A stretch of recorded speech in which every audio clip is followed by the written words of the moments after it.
जय माता दी।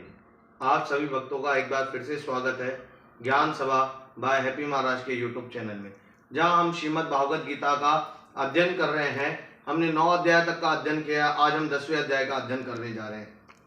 श्रीमद् भागवत गीता 10वां अध्याय। भगवान श्री कृष्ण ने कहा, हे महाभाव, मेरे और भी कल्याणकारक वचन सुनो।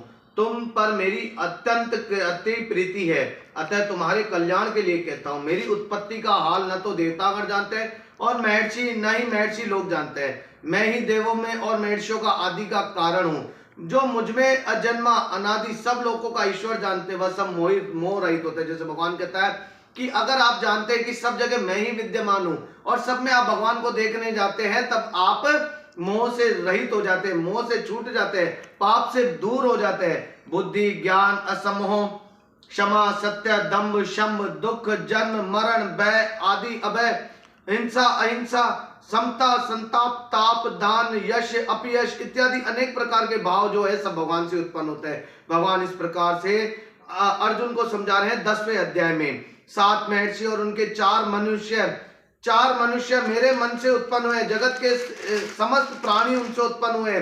जो मनुष्य मेरी इस विभूति को भली भांति जानते हैं, निश्चय योग सिद्धियों को प्राप्त करते हैं। अब भगवान अर्जुन से क्या कह रहे हैं? जो मनुष्य मेरे इस स्वरूप को, मेरे इस रूप को जानते हैं कि हर जगह सिर्फ मैं ही विद्यमान हूं या मुझसे ही बनता है। जब भगवान वो कह रहे पूरी श्रद्धा निष्ठा भाव से मनुष्य अपने आप को मेरे समर्पित कर देता है, तो मनुष्य मोह से रहित हो जाता है, वो मोह से छूट जाता है।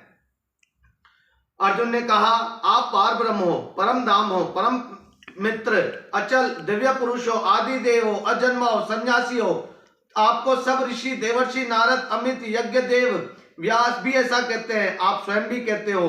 हे केशव, आपने मुझसे कहा सो अब मैं सत्य मानता हूं। हे भगवान, देवता और दानव इन दोनों ने आपके ही रूप को नहीं जाना है। वे सब जीवों में उत्पन्न करने वाले भूतेश, देव के जगत पते, परम पुरुष आप स्वयं ही हैं। आपने मन को जानते हैं, अतः आप सभी में विभूतियों में आप ही विद्यमान हैं। हे योगिनी, हे भगवान, सदा आपका चिंतन करता हूं, इसी प्रकार से ये जान सकता हूं आपका ध्यान किन किन भाव के करने से योग्य है। जनार्दन, कृपया अपनी माया और विभूतियों को विस्तार से कहिए। अब अर्जुन भगवान से पूछ रहा है कि आप सब जगह विदित हो, सब ये भी कहते हैं, व्यास मुनि ने भी कहा है, देवी ऋषियों ने भी कहा है, देवर्षि नारद ने भी कहा है, सब ने यही बात कही। आप अपने स्वयं मुख से भी यही कह रहे, तो आप उसे अब विस्तार से बताएं। यानी भगवान से विस्तार पूछ रहा है कि कैसे होता है। तब भगवान कहते हैं, मेरा विस्तार तो अनंत है, तो मुख्य विभूतियों में तुम्हें सुनाता हूं। गुणेश्वर, समस्त भूतों के अंतकरण में रहने वाली आत्मा मैं ही हूं। आदि, अद्य, मध्य, अंत सब कुछ मैं हूं। आदित्यों में विष्णु, प्रकाशों में अनेक प्रकार की किरणों में विभूषित सूर्य, मेरुदगण, मरीचि, नक्षत्रों में चंद्रमा, वेदों में सामवेद, देवों में इंद्र, इंद्रियों में मन, धृत, मात्र, चैतन्य सब कुछ मैं हूं। मैं रुद्रों में शिव, यश, राक्षसों में कुबेर, अष्टवशों में अग्नि, पर्वतों में सुमेरु मैं ही हूं। ये पार्थ, पुरोहितों में बृहस्पति मैं हूं। अक्षरों में ओंकार भी मैं हूं, यज्ञ में जप में मैं हूं, तप भी मैं हूं, हिमालय में भी मैं हूं, वृक्षों में भी मैं हूं, देवर्षि नारद, गंधर्व, चित्ररथों में सब जगह मैं हूं।